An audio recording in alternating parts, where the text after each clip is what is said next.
So, ayan po, si Boy Tanggol, nagtanggol na naman. Hindi daw obligasyon ng senador ang personal na tumulong. Ginagawa yan daw talaga ni Bongo dahil likas daw siyang matulungin. Okay, likas na matulungin. Ang tanong kasi rito, kaya nagalit ang tao, bakit kailangan niyang mambudol? Bakit kailangan niyang manloko? Bakit kailangan niyang lokohin yung sarili niya, lokohin yung mga tao na akala ng mga tao, 7 hours na nakapila, puno yung timba. Yung pala, lalagyan mo ng karton, yung kalahati, karton po. Na-addict na sila sa karton. Kaya galit ang tao. Eto pa. So, kung hindi siya tutulong, so saan naman mapupunta yung kanyang pork barrel?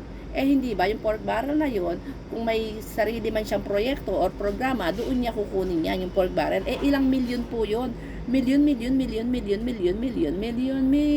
po ang pork barrel ng bawat isang senator. So saan niya dadalhin yun?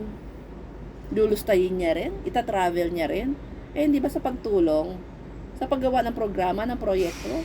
At yung mga ganyang biglaang pagtulong, may nasunugan, may nabaha. Diyan naman kinukuha nila yan sa pork barrel. Bakit sa tingin nyo ba kinukuha nila yan sa sarili nilang bulsa? Sa pinagpaguran nila, pinagpawisan nila? Hindi nga yata pinagpapawisan ng mga yan.